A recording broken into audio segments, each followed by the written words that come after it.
Let's face it, the World Wide Web is a part of our lives and getting bigger every day. The software companies and the computer manufacturers make fortunes off the back of it. But what about the man who dreamt it all up? No millions for him. He simply wanted to give it away for the benefit of others. Can you believe that everybody, including experts in science and technology, did not believe that the internet was possible? It would be unmanageable, chaotic, and impossible to track or organize. But in 1989, Tim Berners-Lee created the World Wide Web. If you had listened to the experts, you would not be watching this video today. People did not believe it was possible to swim from Cuba to Florida without a shark cage. Diana Nayad completed the 110-mile swim with no cage. She was 64 years of age. Scientists had concluded that the human body would physically fail if anyone ever ran a mile in under 4 minutes. Doctors genuinely claimed hearts would burst or lungs would collapse.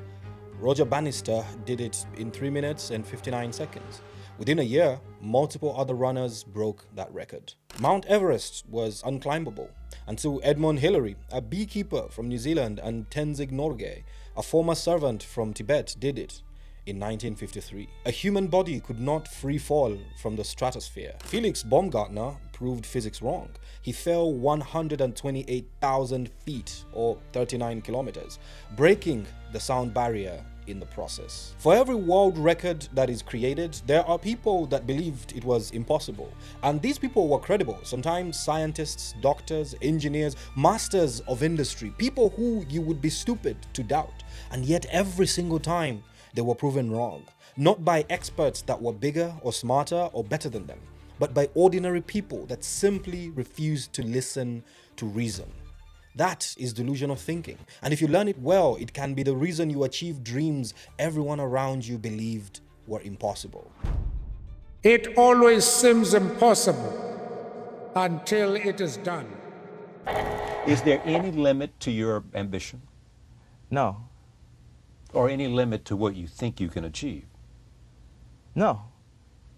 Well, no. Because I think right now, if I was to quit rapping and I said I want to go to the NBA, I would be in the NBA. No, you wouldn't. Yes. No, you wouldn't. Yes, I would. No, you wouldn't. Yes, I would. Why would you think you could make it to the NBA? Because I think I could do anything. Have you ever played basketball? Yeah. Welcome to the Train of Thought podcast. Let's talk about the power of delusion.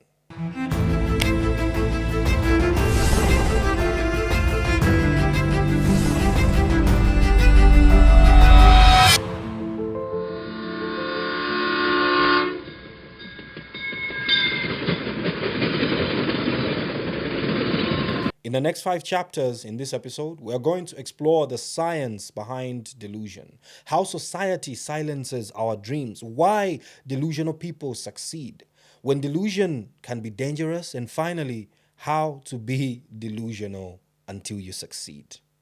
And I'll be delusional not to ask you to subscribe to the channel. Every like, every share that you give to any of these videos helps the channel grow. It helps push us. It helps with the views. So this is me delusionally begging you to subscribe, share, and like this video. Let's keep it moving. The science behind delusion. Before we talk about impossible miles, unclimbable mountains, or rewriting of DNA, we need to talk about something far more uncomfortable. The human brain does not experience reality as it is. It experiences reality as it predicts it will be. And sometimes those predictions do not just change how we feel about the world, they change what the world actually does to us. Let us start with the one most people already know, the placebo effect. In clinical trials, some patients are given medication, others are given sugar pills. They are told that the sugar pills are going to help. Something disturbing happens. The people who took the sugar pills, they often improve anyway. The pain reduces, the symptoms ease, depression lifts, blood pressure drops, Parkinson's tremors lessen. Not because of chemistry, but because of belief. If you have a headache and I hand you stomachache pills, those pills will likely heal your headache, even though that is not what they're meant to do. Brain scans have shown that when someone believes they are receiving treatment, their brain releases real dopamine, real endorphins, and even activates immune responses. The expectation of healing becomes biologically indistinguishable from the healing itself. In some trials, patients who underwent fake surgery improved just as much as those who received real surgical interventions. But now let's flip that around. The nocebo effect. If placebo is belief that heals, nocebo is belief that harms.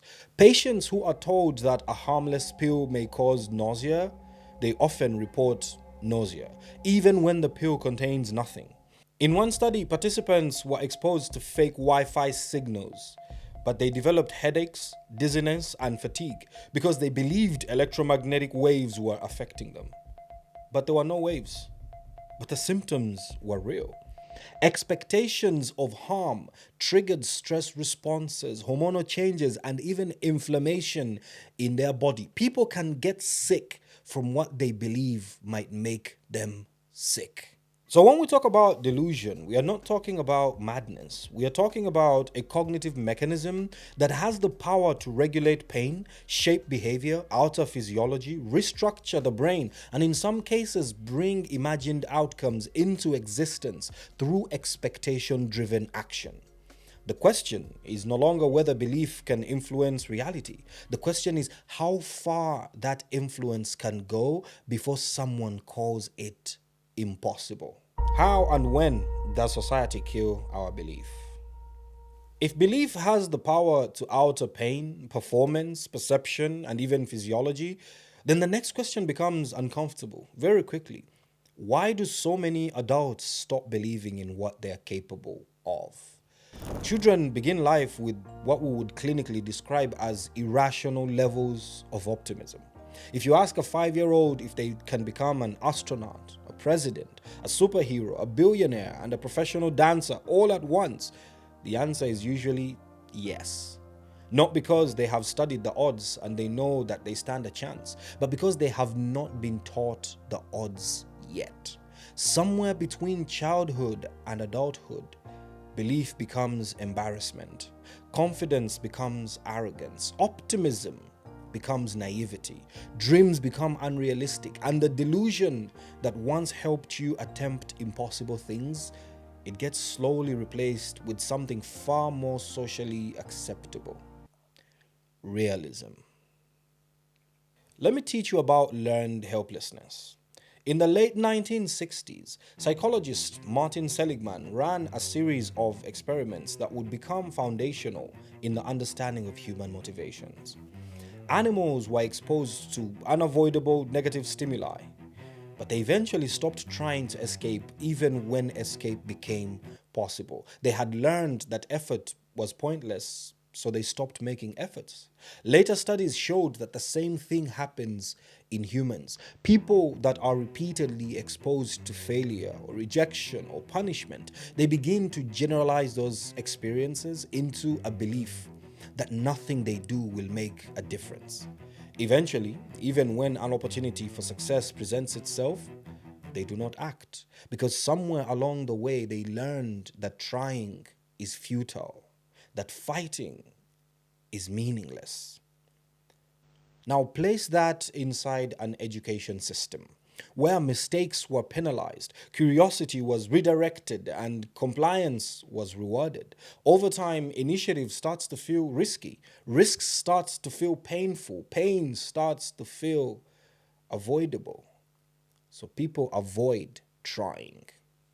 And then there's social conditioning. From a very young age, we are taught to stay within acceptable boundaries. Don't talk too much. Don't be too loud. Don't think you're better than others. Don't ask too many questions. Don't aim too high.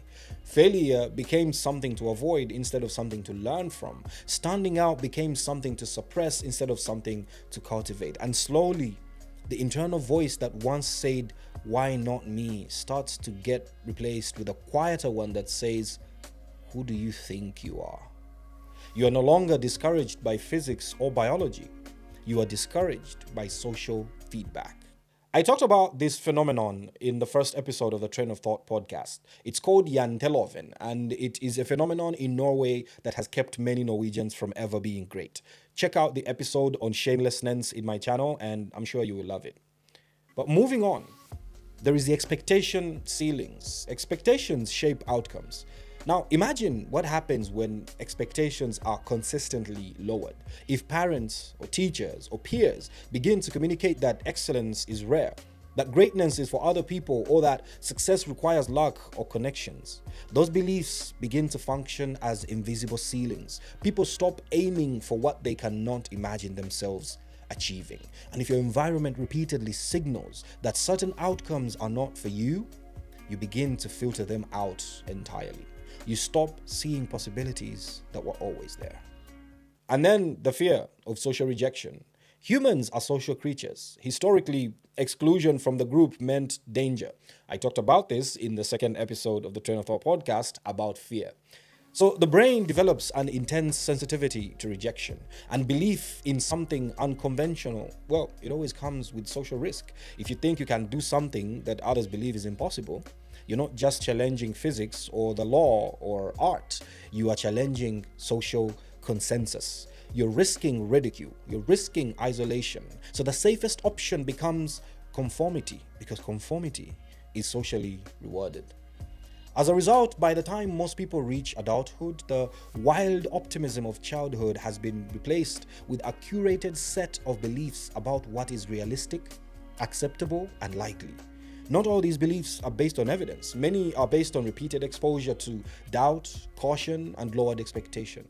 The same cognitive machinery that once allowed you to believe you could do anything as a child has been gradually recalibrated to protect you from embarrassment, instead of enabling you to attempt the extraordinary.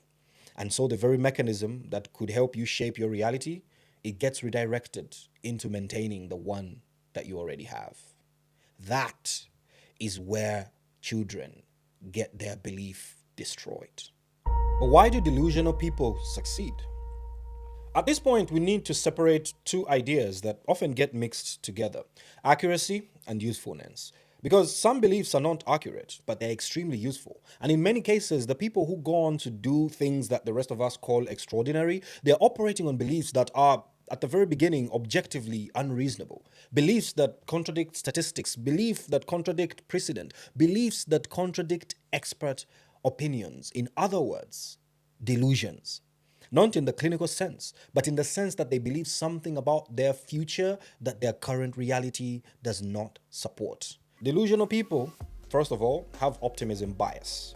Humans tend to believe that they are less likely than others to experience negative events and more likely to experience positive ones. We normally underestimate our chances of failure while we overestimate our chances of success. On paper, this doesn't make sense, but this is the same bias that is associated with increased persistence, greater willingness to take calculated risks, and higher motivations in the face of uncertainty. If you believed with full statistical clarity how unlikely your success was in certain ventures, you will never begin. Optimism creates action. Action creates attempts. Attempts create opportunities for success that would otherwise not exist. And then there's self-efficacy.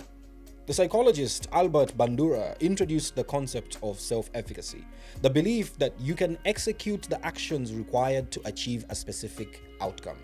People with high self-efficacy are more likely to attempt difficult tasks. They persist longer and recover faster from setbacks. Cristiano Ronaldo famously played a football match the day his child died. It is the reason he's one of the greatest of all time. He has so much self-efficacy that even at the worst of times, he will still show up and still put in the work. So people like that succeed, even if their initial ability is the same as others. Of course, this belief will not guarantee success, but it significantly increases the number of attempts that you're going to make. And in domains where success is rare, the volume of attempts matters. Delusional people also develop high risk tolerance, because doing something unprecedented often requires actions that feel unsafe.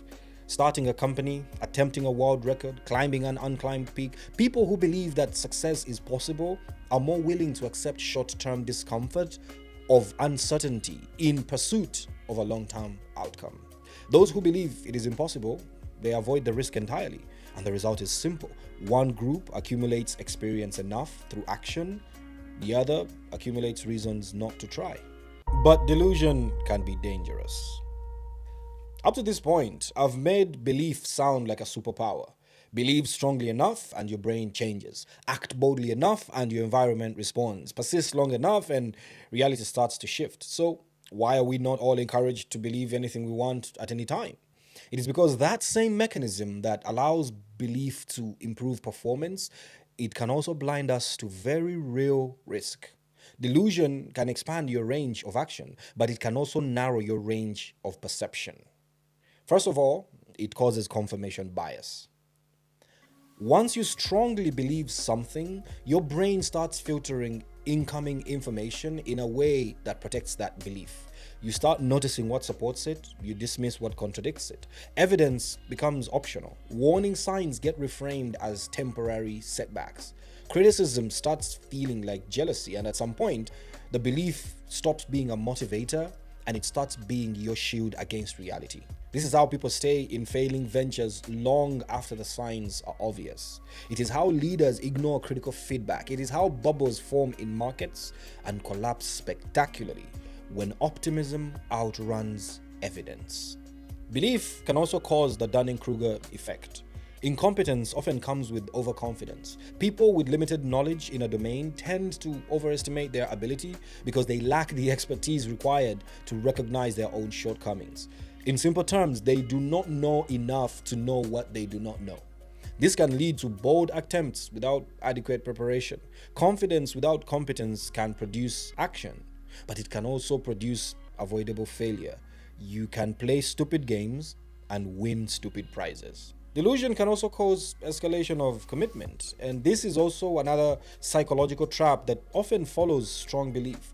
Once people invest time, money, or identity into a course of action, they become more likely to continue investing, even when the evidence suggests that they should stop.